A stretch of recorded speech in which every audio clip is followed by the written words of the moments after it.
So the SmackDown Elimination Chamber match, within the criteria, the story gets a star for me alone. There was a story in every single kind of entrant, apart from maybe Baron Corbin, but 1 out of 6 is not too bad. You can kind of disregard Corbin. He was good in the ring himself. So yeah, the story going into it, it was really well set up. It was really well played out.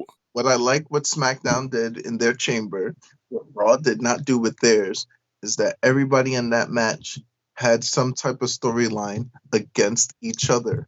SmackDown, everyone had kind of a purpose to go in there. You had Daniel Bryan, who basically wanted a one last shot type of deal with him. You had Cesaro, who basically, and this is one of the biggest opportunities he needed, and he's, working his way up.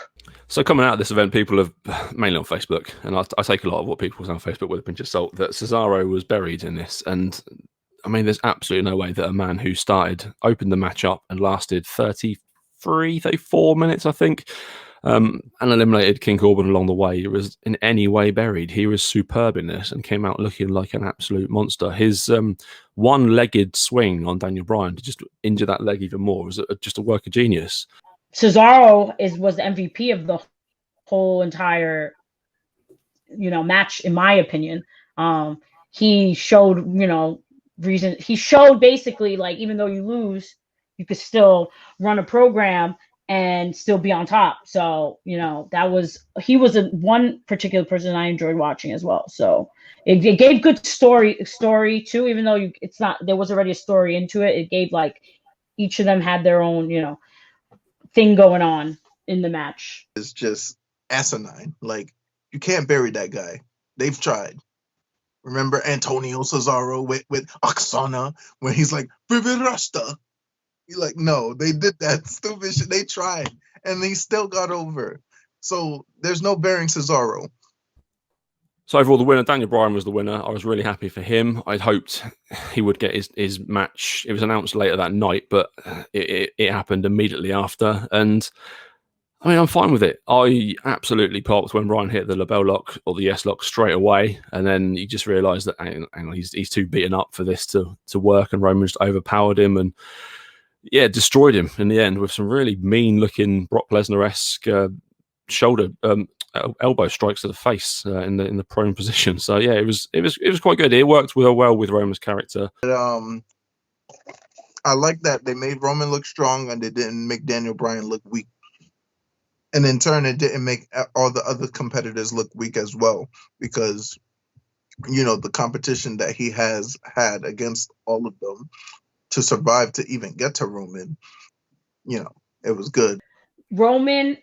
For Roman to stay in his, be as top heel as it should, he did exactly what a heel should do, exactly what his character would do. That is something that was expected. Wasn't surprised when Roman was like, no, I'm not going to be in the chamber. Wasn't surprised at all, because that's what the head of the table does. He makes the rules.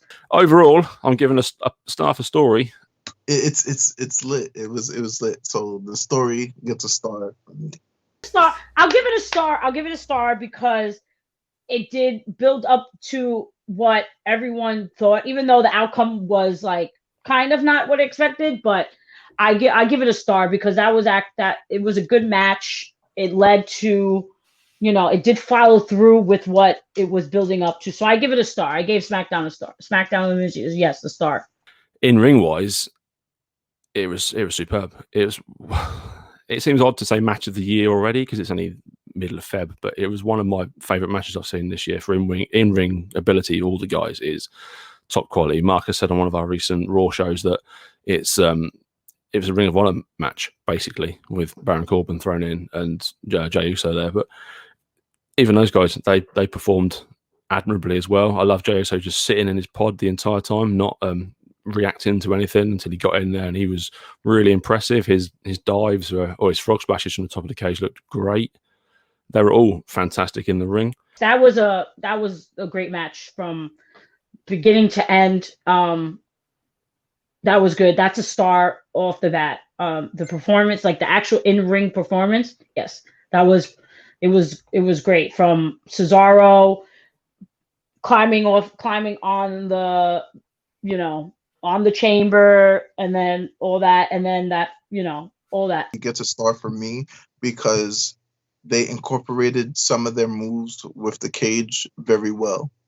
Like I was saying earlier about Jey Uso using the door to smash Kevin Owens' arm. When Cesaro was doing the Cesaro swing and hitting him against the cage, like, everybody incorporated the cage some way, shape, or form really well. Sami Zayn trying to hide from the other side, like that had the plexiglass, but the other side was open, and he's just like, "Nah, you getting in this, man." Like, they used their environment very well around them. Again, the star for in-ring.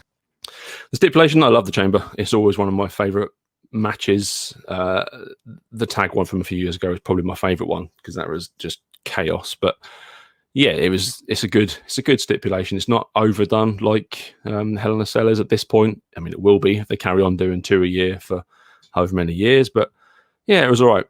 I'm giving a star for the stip. It does get a star. Elimination Chamber match. It was the right match. It was the right time. It was the right pay-per-view. Wasn't no great balls of fire. It wasn't that shit. I'll give it a star. Atmosphere. I don't like the Thunderdome. It's fine, and it was better than the Performance Center, but these matches especially, they need audiences there that are reacting live rather than a few seconds, 2 or 3 seconds behind it. It doesn't have the same feel to it. That goes for any match in the Thunderdome. They just don't work for me. I think I just because there was no crowd and it was like the atmosphere has been different now. I don't feel any. I didn't feel like I did enjoy it just as is any chamber match with a crowd or without a crowd. It still gave me, anticipation. I still had all that, like, I was still excited. I was still like, I still had all the expressions that I would usually have with a pay-per-view, especially with Elimination Chamber. I did, I enjoyed it a lot. That was that SmackDown Chamber was actually really good. Even though obviously with the changes and making it more safer, it's still a good, it was still a good match overall. It would be better with the crowd there. It would be better with real, like, chants and, like, not those fake boos that they fucking trying to boo. Like, we could hear that shit. So again, like, the production for me, even though they did good, it did well, it's not getting the star for me because, it's the fake aesthetic. It's the fake, not having people there. But overall, I was really, really impressed with this match. I thought it was a fantastic match. Sami Zayn was maybe my highlight because of how entertaining he is. His in-ring work is always fantastic, but his character development of this paranoid guy that just doesn't trust anyone, has his own crew with him, is fantastic. And just to hear him talking the entire way through the match was brilliant. Everything like that, and the whole setup and everything, I give it a star. For overall, as in like the match itself, I give it a star. All right, I'm going to answer your question just like this, okay? I had popcorn right here, you feel me? I was doing this the whole time.